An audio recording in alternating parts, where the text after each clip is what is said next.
I want to take a quick moment because it has finally happened.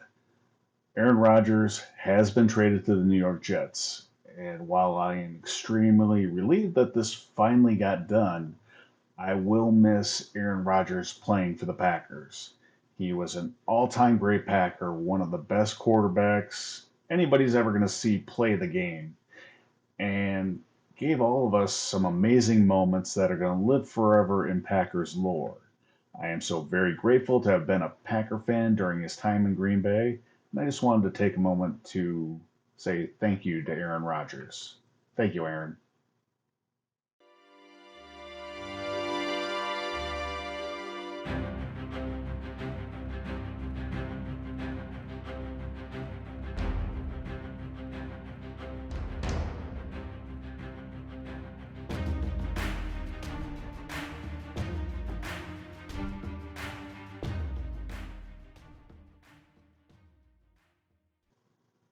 Welcome to the Packer Mentality Podcast. I am your host, Patrick Corrigan.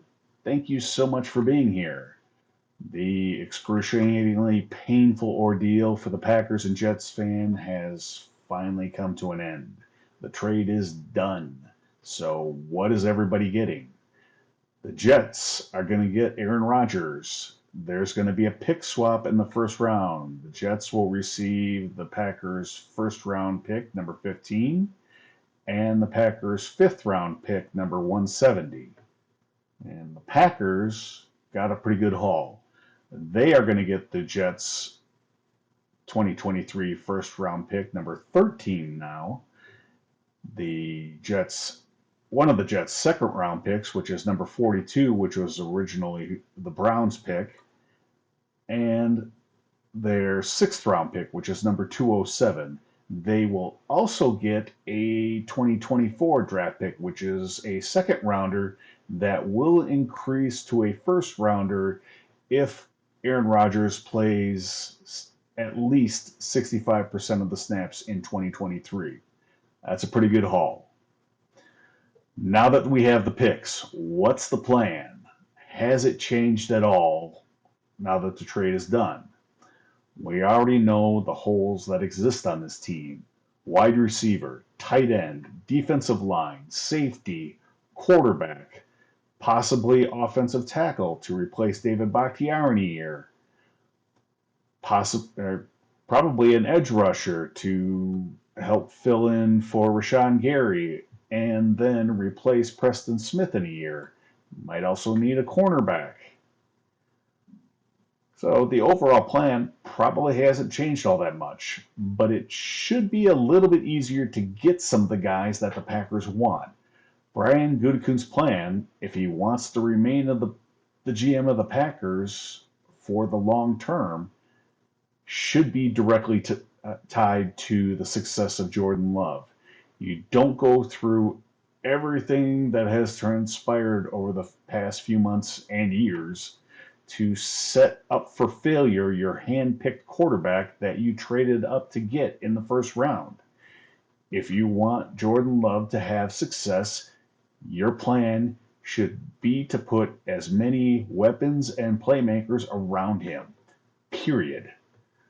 This offense needs at least one more playmaking receiver and desperately needs any tight ends. So on that front, I have some good news and bad news. The good news is that this draft is deep with tight ends. The bad news is that this draft is very thin on playmaking wide receivers that meet the Packers' historical criteria. By thin, I mean that there is only one wide receiver worthy of a first round pick that fits that criteria. And that guy is Jackson Smith-Njigba from Ohio State, who I'm going to refer to as JSN from here on out. Now, this is not a knock on any of the next guys that could get drafted. Guys like Zay Flowers, Jordan Addison, both of whom could go in the first round, Josh Downs, and Nathaniel Dell. All of those guys might be very good in the NFL, but they are all under 6 foot and under 200 pounds. And that is shorter and lighter than what the Packers usually go for.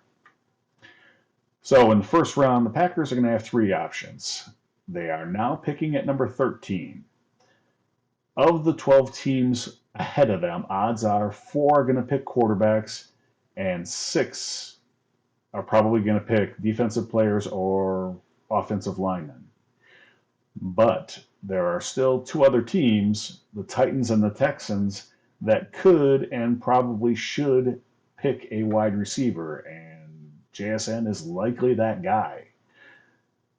If they can, I think the Packers should trade up, possibly with the Eagles for number 10. They could package 13 and their third round pick, and we know their problems with having success in the third round. So package those two together, get number 10 if JSN is still on the board.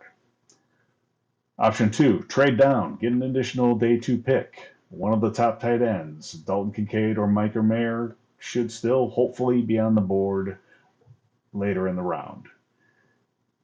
One possibility to make that happen, if one of the quarterbacks falls. There are teams that are picking behind the Packers that do not appear to have a long-term solution at quarterback on the roster right now. Teams like the Commanders, the Buccaneers, the Saints possibly. Third option, you can't trade up, you can't trade down. Nobody wants to move. Someone has probably fallen. One of the top edge rushers, one of the top offensive tackles, top cornerback, or one of those guys at tight end. But I don't think any other position is in play here. It just would be very out of character for the Packers. Now, rounds 2 and 3, day 2. If you didn't get JSN, one of the guys that might be on the board in round 2 is Jalen Hyatt. He is a scary vertical threat. Just ask Alabama. I think he just scored another touchdown on them.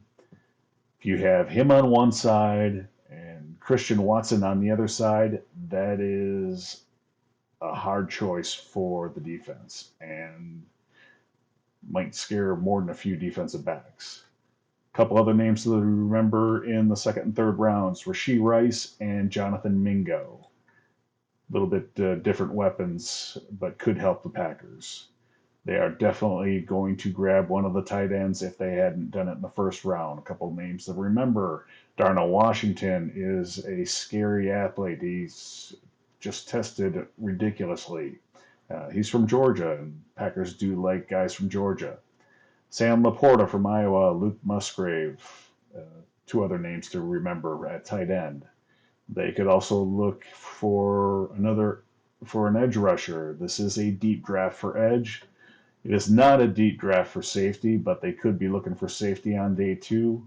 Offensive tackle still in play, and defensive line definitely in need and could be something they look at in day 2. Day 3, you're getting another tight end most likely, possibly another wide receiver.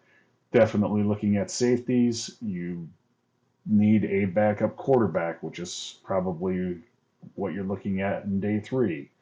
Edge rusher, still a possibility. Defensive line, definitely a need. And one other position to think of, because Aaron Jones and A.J. Dillon are still possibly playing their last season with the Packers, could look at running back. So what is going to make me happy after all we've been through is a real commitment to helping Jordan Love. Give him as many weapons as possible. It's something I think that was lacking for Aaron Rodgers over most of the second half of his time with the Packers. I don't think they made a great commitment to the offense. And we'll have a pretty good idea of what their commitment is by the end of Friday night. I will be traveling to Kansas City on Thursday for the NFL draft, and I'll be pretty close to the action.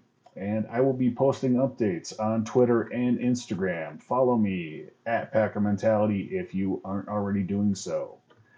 Until then, have a great week, be safe, and go Pack Go.